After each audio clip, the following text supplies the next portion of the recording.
চিহ্নিত অপরাধী তাদের বিচারের প্রক্রিয়া সম্পন্ন করার পরে ডাকসুর যেই তফসিল সেই তফসিল ঘোষণা করা হয়। এখানে বিষয়টি তাই যে যারা অপরাধের সাথে জড়িত নাই তারা ভোট দিতে পারবে, তারা ক্যান্ডিডেটও হতে পারবে, যারা অপরাধের সাথে জড়িত তারা এগুলো কোনো কিছুই করতে পারবে না। ক্যাম্পাসে রাজনীতি নিষিদ্ধের কথা বলে যারা নিজেরা রাজনৈতিক সংগঠন তৈরি করেছেন, লেজুর ভিত্তি করেছেন, পদধারী হয়েছেন, তারাই আজ ঢাকা বিশ্ববিদ্যালয়ের হলে ছাত্র রাজনীতি নিষিদ্ধের বিষয়ে তৎপর। যে এরকম 24-এর যারা নিপীড়ন চালিয়েছে, গণহত্যার সাথে যুক্ত ছিল, তাদেরকে এখানে একটা পুনর্বাসনের প্রক্রিয়া আবার চালু করছে কিনা প্রশাসন, এই বিতর্ক তৈরি হয়েছে। জুলিয়াস সিজার তালুকদার ছাত্রলীগের সাবেক নেতা, তিনি মনোনয়ন ফর্ম তুলেছেন এবং মনোনয়ন ফর্ম তোলার পরে আমি এই মুহূর্তে আপনাদের ইন্টারভিউটা দেওয়ার আগে একজন আমাকে দেখে গেলেন যে চিফ রিটার্নিং অফিসার নাকি তার ক্যান্ডিডেসি বাতিলও করেছেন। কিন্তু এটা প্রায় খুবই কনসার্নিং। গত 2 দিন আগে যে মিটিংটি হয়েছে সেই মিটিংয়ে প্রশাসনের কাছে বাংলাদেশ ছাত্র ইউনিয়নের তরফ থেকে আমি স্পষ্ট করে স্পেসিফিক্যালি জুলিয়াস সিজার তালুকদারের নাম উল্লেখ করে এসেছি, যেখানে আমি বলেছি যে যেই ভদ্রলোক ছাত্রলীগের নিপীড়নের সঙ্গে যুক্ত ছিলেন তিনি বর্তমানে ঢাকা বিশ্ববিদ্যালয়ের শিক্ষার্থী সংসদ নামক একটি গ্রুপের অ্যাডমিন হিসেবে ফাংশন করছেন এবং তিনি বাংলাদেশ এই মুহূর্তে ছাত্র রাজনীতি নিষিদ্ধের যে পায়তারা, যে অপপায়তারা, সেই পায়তারার সঙ্গে তিনি এই মুহূর্তে সংযুক্ত রয়েছেন। তো তারপরেও এই কথাটি আমলে নেওয়া হয় না এবং তার ক্যান্ডিডেসি যখন ডিক্লেয়ার করা হলো এবং তার প্রতিবাদে মানুষ কথা বলল, তখনই যে আমরা দেখতে পাচ্ছি তার সমাধান করা হচ্ছে। তাহলে আগামী 7-8 দিন কি এভাবেই যাবে যে বিভিন্ন রকম যারা সন্ত্রাসী কর্মকাণ্ডের সঙ্গে যুক্ত ছিলেন তারা তাদের ক্যান্ডিডেসি ঘোষণা করতে যাবেন এবং তারপরে বিশ্ববিদ্যালয়ে একটা কেওয়াস হবে এবং তার মধ্যে যে জিনিসটি থামবে? এটা কোনোভাবেই গ্রহণযোগ্য হতে পারে না। ছাত্র সংগঠনগুলি বারবার করে বলেছে, একবার না বারবার করে বলেছে যে তারা নিশ্চিত যাতে করে যারা চিহ্নিত অপরাধী তাদের বিচারের প্রক্রিয়া সম্পন্ন করার পরে ডাকসুর যেই তফসিল সেই তফসিল ঘোষণা করা হয়। যখন ছাত্রদলের পক্ষ থেকে বা বামপন্থী ছাত্র সংগঠনগুলির তরফ থেকে এই কথা বলা হয়েছে তখন বলা হয়েছে সেটি ডাকসু বন্ধের পায়তারা।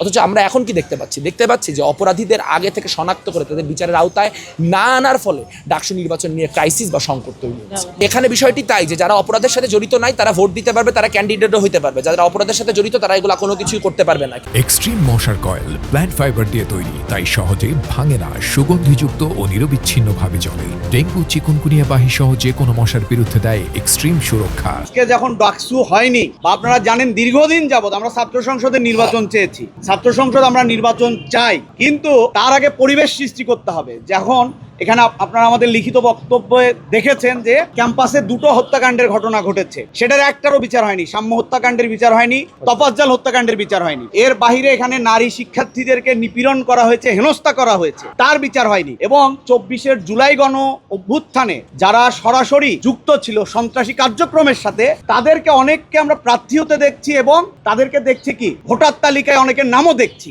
তার মানে আমরা কি এটা এই ঘটনা থেকে বুঝবো যে এইরকম 24-এর যারা নিপীড়ন চালিয়েছে, গণহত্যার সাথে যুক্ত ছিল, তাদেরকে এখানে একটা পুনর্বাসনের প্রক্রিয়া আবার চালু করছে কিনা প্রশাসন, আমরা এই প্রশ্নটা রেখে যাচ্ছি এখানে। 2 নম্বর কথা হচ্ছে যে এই যে ক্যাম্পাসে যদি নিরাপদ এবং একটা সবার জন্য সমানভাবে নির্বাচনে লড়ার পরিবেশ তৈরি করতে হয়, তাহলে তার একটা ন্যায্যতা তৈরি করতে হয়। আমরা ইতিমধ্যে আতঙ্কিত যে হলগুলোতে নানান ধরনের ছায়া প্রশাসন, আপনারা কিছুদিন আগে স্ক্রিনশট দেখেছেন যে ইসলামী ছাত্র শিবিরের কর্মীরা তারা হল প্রবেশদের চাপ দিচ্ছে, চাপ দিয়ে তারা ওখানে এক রকমের আধিপত্য তৈরি করেছে। এবং এই যে ক্যাম্পাসের হলগুলোতে কি শিক্ষার্থী প্রতিনিধি এরকম করে অনেকগুলো বডি ফর্ম করা হচ্ছে, আসলে এগুলোর তো কোনো ভিত্তি নেই। জিয়া হলে বা বিজয় 71 হলে, বিভিন্ন হলে যে এইভাবে প্রতিনিধি নির্বাচন করা হলো, এটার তো কোনো আইনি কোনো ভিত্তি নেই। তো ফলে আমরা এই ঘটনাগুলো নিয়ে আমরা সর্বশেষ যখন প্রশাসনের সাথে আমাদের বৈঠক হয়েছে, আমরা এই কথাগুলো বলে এসেছি যে একটা সবার জন্য সমানভাবে নির্বাচনে লড়ার একটা পরিবেশ তৈরি করতে হবে এবং এই যে হত্যাকাণ্ডের বিচার সেটা করতে হবে, তার মধ্য দিয়ে আস্থা তৈরি করতে হবে শিক্ষার্থীদের মধ্যে। এবং আমরা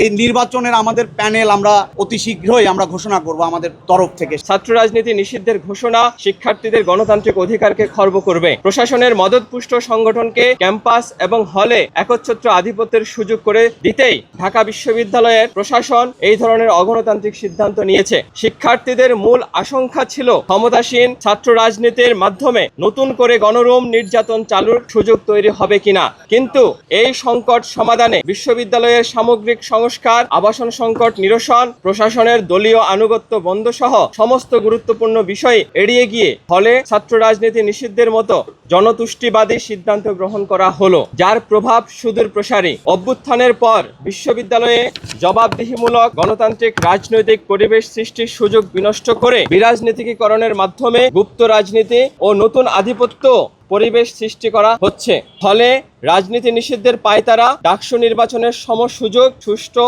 ও গণতান্ত্রিক পরিবেশ বিনষ্ট করবে বলে আমরা আশঙ্কা করছি।